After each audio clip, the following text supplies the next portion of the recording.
and thanks for coming tonight.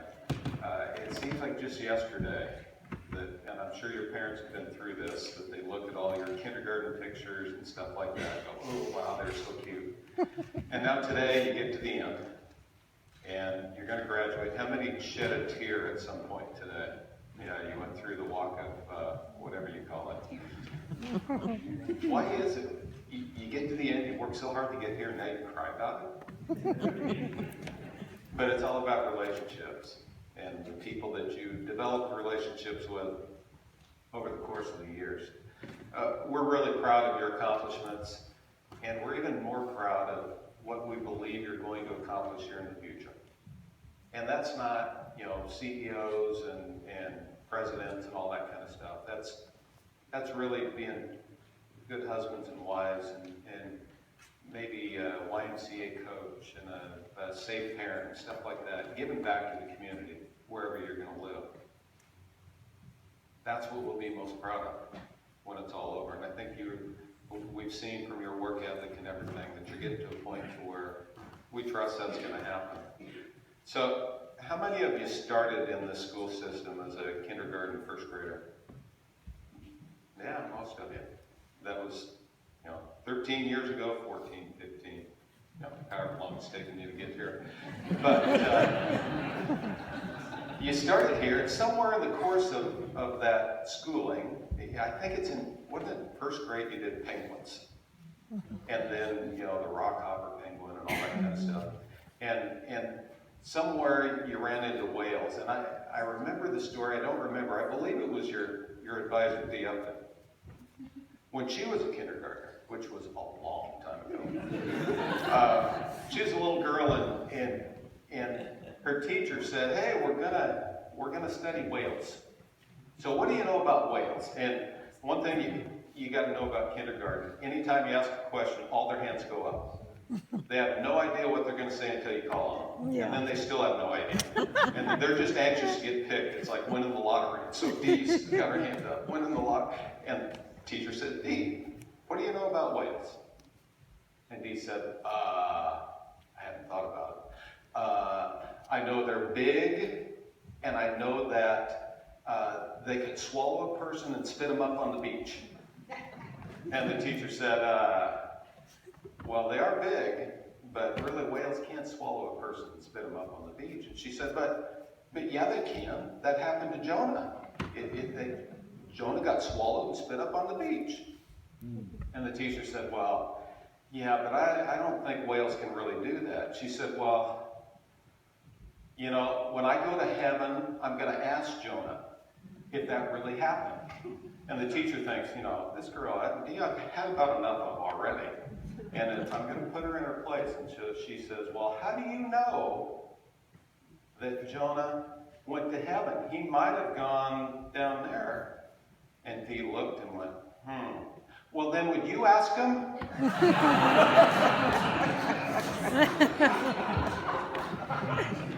Maybe that wasn't actually Dee. I don't know. But we all come here today having a choice to make. And that's whether, we have lots of choices to make, but one of them is whether or not we're going to believe in God and believe in the Bible. And you can make a lot of arguments, and there's going to be people who argue one way or the other, some of your classmates included, that say, well, there is no God, there is a God, or not, and we can believe the Bible or not. I want to tell you what I think. I think, let's say that I choose for my whole life to believe that there's a God. And in the end, I'm wrong. Then what happens? I will have lived a good life, a life of hope, a life with morals and ethics and a sense of a higher responsibility. And in the end, I'll be dead. And I won't know I was wrong. That'd be great. But let's look at the other side. Let's say I lived my whole life believing there was no God, there was no heaven, there were no options like that, and I was wrong. Then I missed the greatest opportunity I ever had. See, you have on one side to believe in God and to believe that there's heaven, and you have the opportunity to go there, you have everything to gain and nothing to lose. Where on the other hand, if you don't believe in God, you have nothing to gain and everything to lose. And we're going to be faced, you're going to be faced constantly throughout your life with that choice. What do I believe? So for me and my option, I believe there's God, and I believe that I can have a personal relationship with Him, and I believe in the Bible.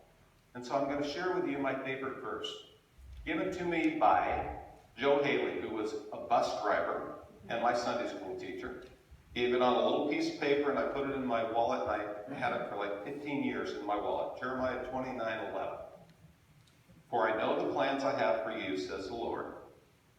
They are plans of good and not of evil, to give you a future and a hope. And I use that today because of where you're at. You're at a point of transition. Probably the biggest transition you've had since you started school 13 years ago. And today your future and your hope is out in front of you. And you have the option to make your life whatever you want it to be. But I'm here to tell you that if your plan follows God's plan for your life, then life's going to be a lot more meaningful, a lot more manageable, and a lot more fulfilling. I graduated from Tillamook High School a long time ago, and I thought I knew what my future was. I was going to go to school, Northwest Nazarene, I was going to go into business, and I was going to make a lot of money. That was my plan. And so I went through 3 years like that, and all of a sudden God said, yeah, you know, I think there might be a different plan. And I changed my major. It made me go to school a whole nother year. And I decided instead of making money, I wanted to make a difference. And the difference I chose was education. There's lots of ways you can make a difference, lots of different occupations. My belief, though, is that if you follow God's plan, He's going to open up doors that give you the opportunities that are right for you. While I was there at school, I learned a lot of things. A lot of things. One of them I want to share with you today, and that is, if you think you can, or you think you can't, you're probably going to be right. You cannot underestimate the power of your thoughts, the power of your beliefs. So I want to give you an example. When I went to school my freshman year, you meet a lot of people. The one I want to tell you about today is Blake. Now, Blake was odd. Odd is the best I can explain. I'll move you down. Blake is odd. So Blake, first time he met my girlfriend, he shook her hand and then licked it. He's just odd. Odd. He's a lot of fun to be around because you never knew what to expect. I remember the first week we're sitting in our student union where you eat. A whole table full of guys sitting around this table, and I vividly remember we had beef turnovers for dinner.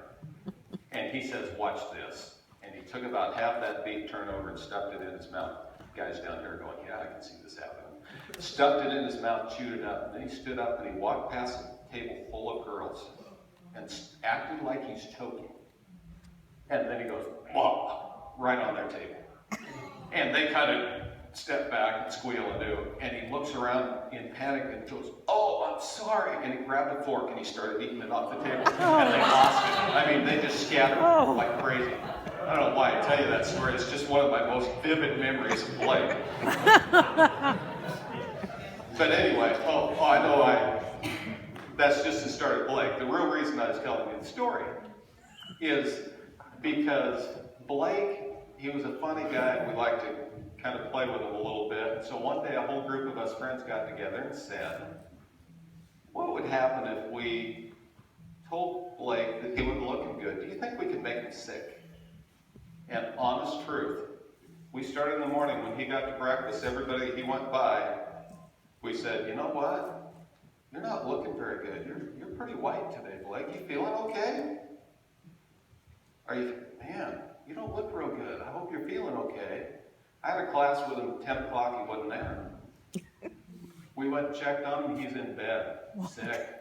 sick, fever, headache, can't handle it. We went to lunch, had a great laugh about it, just thought it was hilarious, and then we started feeling bad. And so we started dropping by his room one at a time and saying, hey, your color's a lot better, Blake, you must be feeling better. And by dinner, he was back at the table with us. I am dead serious. You cannot tell me that the power of your thoughts don't matter, that your attitude doesn't matter. See, as you leave high school, you have an opportunity really to start over again. Most of you are going to go away, if not forever, at least for a while. Most of you will go do something else. You'll have a different group of friends. You'll have a different set of people around you. And you now have the opportunity to become and be whatever you want to be. You know, where you are right now, you kind of grew into this. You kind of, you know, if you're emotional, if you're positive, if you're negative, you kind of grew into wherever you are right now. But at this point, you have a choice. I've seen kids go off to college and change their name. Now they go by their middle name and they completely change their personas to who they are. You have a choice as you go forward who you're going to be. And what I'm telling you is, it's going to be in your best interest, if you want to live a happy life, to decide to make a conscious decision that you're going to be positive. That you're going to see the best in everything that comes your way. That you're going to expect the best. Heard a story about an old man who just lost his wife at 70 years. She passed away. He was going to have to move into a home. And so the day came when he went to the home, to this care facility, sitting in the lobby waiting for the attendant to come. The attendant comes to him and helps him in his walker, and down the hall they go. And on their way to his room, his brand new room, the attendant says, you know, it's got a couple windows looking out towards the parking lot and so forth. And the old man said, I love it. And the attendant said, but you haven't even seen it yet. And the old man said, that doesn't matter. See, happiness is something you decide ahead of time. Whether I like my room or not doesn't depend on how the furniture is arranged. It's how I arrange my mind. I've already decided to love it. It's a decision that I make every morning to get up, to be positive. I have a choice. I can either sit there in bed and think about all the things on my body that aren't working anymore, or I can appreciate the fact that I can still get up. He said, in fact, each day is a gift as long as my eyes are open and I read the obituaries and I'm not in them. It's a good day. But it's about a positive outlook. It's about how you look at life and whether it's going to be positive or negative. And your attitude is going to make that huge difference. And because, going back to the fact that a belief in God gives you so many, such a different perspective, but it's not like a protected bubble. I mean, your belief in God and trust in God is not going to give you that big bubble like you see at the fair you roll around in the water in. It's not like that. There's still going to be bad days. There's still going to be tough times. But how you handle those times will be far, far different. I was a baseball coach here for years. And I remember one of my baseball players in one series of events, it was a Friday, and we were in the gym because it's raining, imagine that. And we were throwing in the cages in there, and then when you throw in the cage, you have what they call an L-shaped screen. It's got a high side and a low side. And you're supposed to look through the high side of the screen and throw over the low side, so when somebody hits the ball, it hits the screen and not you. Well, I had a kid playing for me named Dave. Dave was left-handed, and instead of taking the screen and turning it around, he just stepped out over the low part and he threw with his left hand. And sure enough, batter hits a line drive, hits it straight back, dead square in the middle of the forehead, knocks it flat on the floor. So we get over to Dave and pick him up and say, you okay? And you can already see the knots starting to grow. Well, it happens to be prom, Saturday.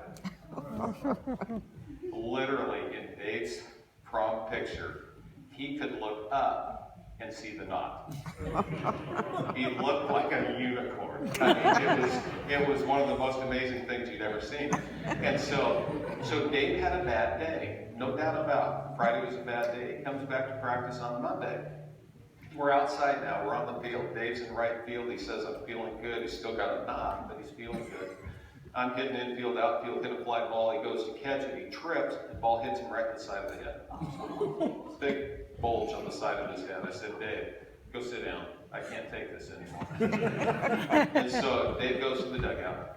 He sits down. About a half an hour later, we're running situations on the infield. He said, Coach, I'm feeling pretty good. I said, okay, you run, but nothing, no slide, nothing like that. So Dave's at first. I hit a ground ball to right field. Right fielder comes up, throws it to second baseman. Second baseman turns, throws it third, where Dave's trying to run to. Hits him dead square between the shoulder blades and drops him like a rock. I'm dead serious. And I said, Dave, go home. I cannot be here anymore. I cannot take this. I hurt watching you hit you. So Dave went over and packed his bag, and we continued through infield, outfield, and stuff. And all of a sudden, Dave lived just east of the fields there by East School. And all of a sudden, we heard this commotion and a look, and here's Dave with his bag on his shoulder on a dead run, and this dog is right on his heels. And I thought, it doesn't get any worse than that. I mean, that's as bad a series as you can get. The reality is, you're going to go through times like that, when you feel like every time you turn around, something else is going wrong. But going back to that relationship with God, going back to the fact that you believe that He has a plan for your life, and you're striving to try to follow that plan, gives you the reassurance that you're in the right place. Even when bad things happen. There's going to be days when you say it's impossible. I'm too tired. I can't go on. It's really not worth it. And I have to tell you, there's been times in my life like that as well, where I felt hopeless and frustrated. And I personally don't really know how people get through tragedy when they don't have a belief in God. I've been to many funerals of kids who made poor choices. And I don't know how people survive it. I really don't. Without the fact and the belief that I started with, and that is, I believe there's a God and I believe there's a heaven. And that belief carries you through so many things. There are going to be struggles. If you believe in God, I told you things aren't going to be perfect. But on that day when you say it's impossible, you can remember that in Luke, that's in the Bible, in Luke, He said all things are possible. On that day when you say, I'm too tired, in Matthew, He says, I'll give you rest. And that day when you say, I can't do it, not anymore, in Philippians, He says, you can do all things through Christ who gives you strength. And today you may say, as a high school soon-to-be graduate, I don't know where my life's going to go. I don't know what I'm going to do. I don't know how it's going to turn out, who I'm going to be with, what my life's going to look like. But what you need to remember is that God has a plan for your life, and it's a plan of good and not of evil. And it's going to provide you with a future, and it's going to provide you with a hope. So now the best three words of any sermon. Sorry, Pastor Chris. Now in closing, that's always the best three words of any sermon. I get to my charge for the class of 2017. That's what I actually came up here for. All the rest of that was free. I once heard a man and his daughter at an airport say goodbye to each other for what they knew was going to be the very last time. Would never see each other again. And the dad said, goodbye, I wish you enough. And the daughter responded with, I wish you enough too. And that seems really weird to me, because don't you think that when you're not going to see anybody, you're going to wish them the very best of everything? Like tonight, shouldn't I be wishing you the very best of everything as a graduate? Maybe so, but my charge to you is a little bit different. My charge to you is this. I wish you enough sun to keep your attitude bright, but I also wish you enough rain to appreciate the sun even more when it comes out. I wish you enough happiness to keep your spirits alive. But I wish you enough pain so that the smallest joys in life are still a thrill. And I wish you enough gain to satisfy your wantings. But I also wish you enough loss to appreciate all that you have. So on a day when you get ready to graduate, and everyone will be wishing you the very best of everything, my wish for you is that you'll have enough. And that as you're given enough, you'll keep your eyes on God's plan for your life, because he has a plan, and it's a plan of good to give you a future and a hope. So congratulations.